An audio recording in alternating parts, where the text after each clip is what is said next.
মনে কয় লাআল্লি লা আমিরু আন আহুজ্জা মাররাতান উখরা, এটাই মনে হয় আমার জীবনের শেষ হোক, আমি আর বাঁচি না জানি, আরে আর আইতে পারিনি। সুবহানাল্লাহ বলবেন না? আবু হানিফার মতো লোক এত বুজুর্গ পর্যন্ত মরণের কথা স্মরণ করে। সুবহানাল্লাহ বলবেন না? আর আমরা দেশের মানুষ মোবাইল লইয়া কবরস্থান পার দিয়া যাইতে যাইতে সালামও দেয় কালে গান করে, এরম আসেনি? তারা আবু হানিফার মৃত্যুর স্মরণ করে বলতেছে, হায় আর আইতে পারি কি পারি না বলা যায় না। কি করতে এখন? ফাসালা হিজাবাল বাইত, কাবার যিনি দায়িত্ব নেন গেট লাগান। কাবার গেট আছে না? কথা না কথা না, কাবার গেট আছে না, মানে দরজা আসেনি, কাবার জানালা আসেনি, আছে জানালা তো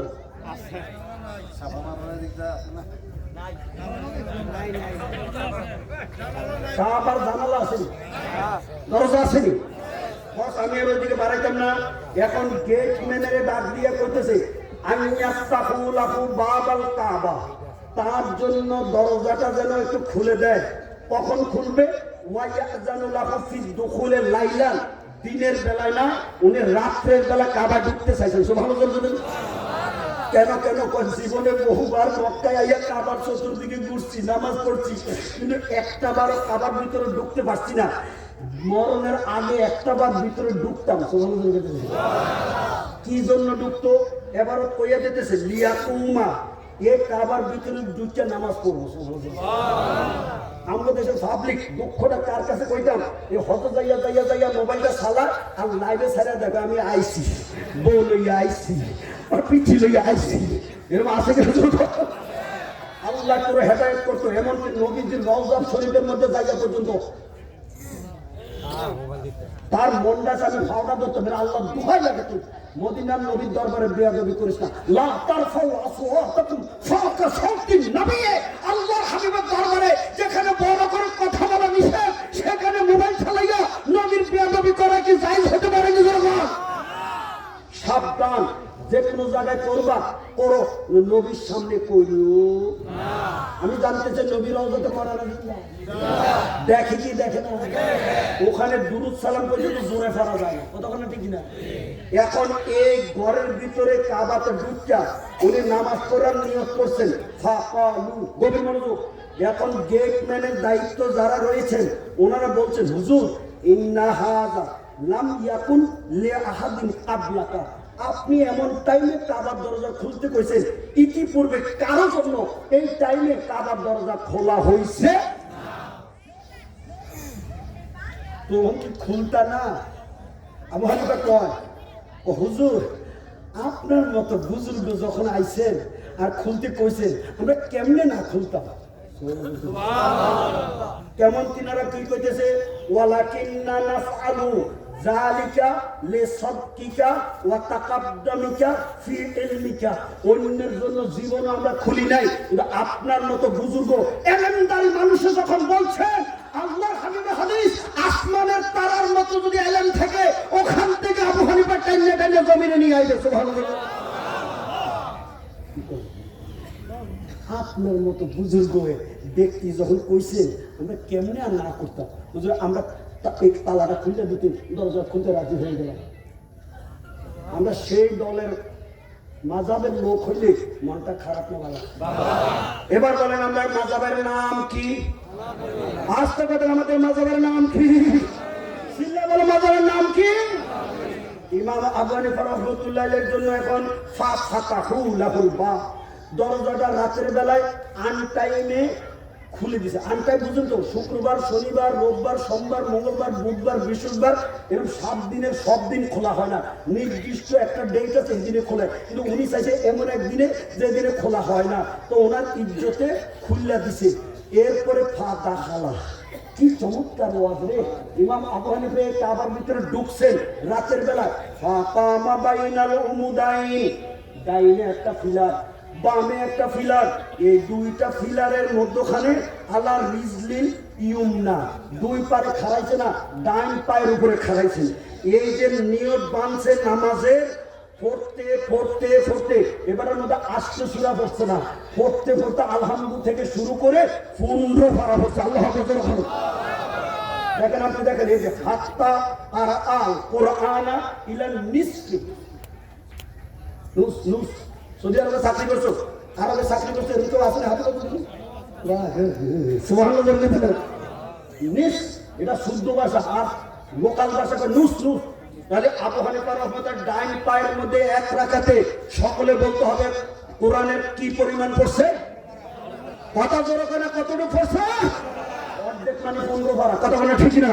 সকল বলেন কোরআন শরীফ কয় পারা? আর উনি এক রাকাতে পড়ছে কয় পারা? আমরা কি ইমাম সাহেব বড় বালা আমাদের দেশে হে পেটা পরে কয় পারা?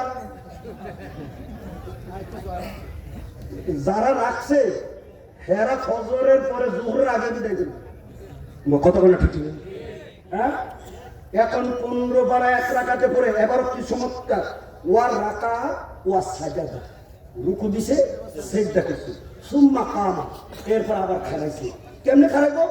ডাইন পায়ে যতক্ষণ পড়ছে ফাটা ফুলে গেছে, আল্লাহ বুঝুর গেছে এই ডাইন পায়ের উপরে দাঁড়াইতে পারে না, সুম্মা কামা আলা রিজলিল ইউসরা, বাম পায়ের উপরে খাড়াইছে, ওয়াকাদ ওয়াদা কাদামাহুল ইয়ুমনা আলা যাহরি রিজলিল ইউসরা ওয়ালা ওয়াকা বুজুর আল্লাহ আকবার। ডাইন পাউডার মাটিতে শুয়াইতে পারে না, এ বাম পাউডার মাটিতে রাখা এ বাম পাউডার উপরে ডাইন পাউডার রাখছে, আবারও পড়া শুরু করছে হাত্তা খাতামাল কোরআন। বাকি রাকাতের মধ্যে কোরআন খতম, মানে বাকি 15 পারা। 2 রাকাতের মধ্যে এই 2 রাকাতের মধ্যে কোরআন শরীফ পড়ছে 30 পারা। যদি তোমাদের ভালো লাগে একবার বলো তো দেখি সুবহানাল্লাহ।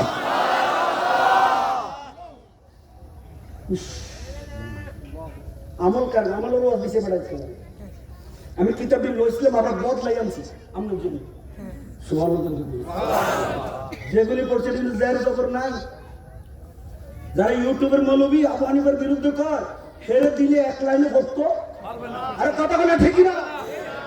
ফতুয়া মারে এক লাইনে পড়তে পারবে না, আই ক্যান চ্যালেঞ্জ। এ আবু হানিফা রাহমাতুল্লাহ কয় রাকাত পড়ছে? কথা আসতে কয় রাকাত? কোরআন শরীফ কয় পারা? এখন কত সময় গেছে? রাত 11টা। না এটা না, আমারটা না। আবু হানিফা যে 2 রাকাত পড়ছে এটার কত সময় গেছে? সুবহানাল্লাহ জোরে কইতেন না? এই কোরআনটা খতম দিয়া 2 রাকাত যখন পড়ছে, সালাম্মা সাল্লামা, ভালো করে দেখেন এই সালামটা ফিরাইয়া তাহাজ্জুদের সময় এই নামাজের মুসল্লার মধ্যে বইয়া বাঁকা ওয়া নাজা চোখের পানি ছায়া কাঁদতে কাঁদতে মুনাজাত শুরু করেছেন। আল্লাহু আকবার। দুঃখ কার কাছে বলে আমরা দেশে কিছু আপনি কাছে সালাম ফিরাই দৌড় মারে মুনাজাত কেউ আসেনি আসেনি আসেন হুজুরেরই কইতাম আমরা না করছে কি আর কইতাম না। এই কয় রাকাত করছে? কথা জোর করে কয় রাকাত? এই 2 রাকাত কইরা সালাম ফিরাই কি দৌড় দিছে না বইছে? বইটা কি করে? গান গায় না মুনাজাত করে? মুনাজাতে কি কথাটা কইছে শুনাইলে আমার ওয়াজ শেষ। কইতাম জোরে কর। ওয়া ক্বালা ইলাহি মা আবাদাকা হাযাল আব্দুদ দাঈফ হাক্কা ইবাদাতে। ও খোদা, আমি দুর্বল, তোমার বান্দা, যেইভাবে তোমার ইবাদত করার কথা আমি আবু হানিফা এইভাবে ইবাদতটা করতে পারছি না। আল্লাহু বুঝুর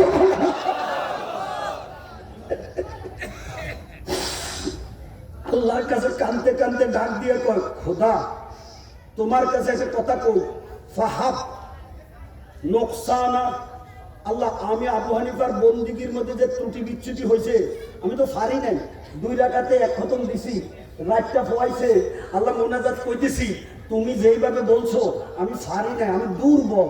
আল্লাহ তুমি আমার এই ত্রুটি বিচ্যুতিটা মাফ করে দাও।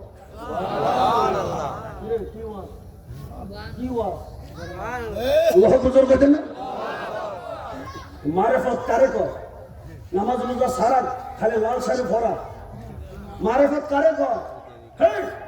ইমাম আবু হানিফা রাহমাতুল্লাহ এখানে কান্দে, 2 রাকাত পড়ছে, সারা রাত গেছে, তাহাজ্জুদের সময় কানতে কানতে আল্লাহর কাছে এখন বিনয়া বিনয়া কইতেছে, খোদা আমি পারি নাই, আমারে মাফ করে দাও। লগে লগে ঘরের কোণের থেকে আওয়াজ আইতেছে, সুবহানাল্লাহ বলবেন না?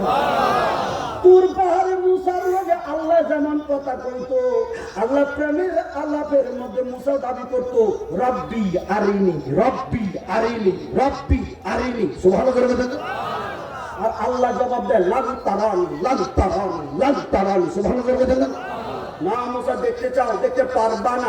মুসা প্রেম সাগরে ডুব দিছে, তোমার না দেখে বাড়িতে যাইতাম না। সুবহানাল্লাহ, এটার নাম হলো মারেফত। সুবহানাল্লাহ বলেন না। এখন আবু হানিফা কান্দে, খোদা আমি দুর্বল, আমি ইবাদত করতে পারছি না, তুমি আমার ভুল ভ্রান্তি মাফ করে দাও। আর আল্লাহ প্রেমের আশিকের লগে কথা কইয়া কয় কি কি, এই দেখেন ভুল হইলে আমার জিব্বা যেন কাটতে দেয়, আর হুজুর যদি না কয় হের যেন জেলে নেয়।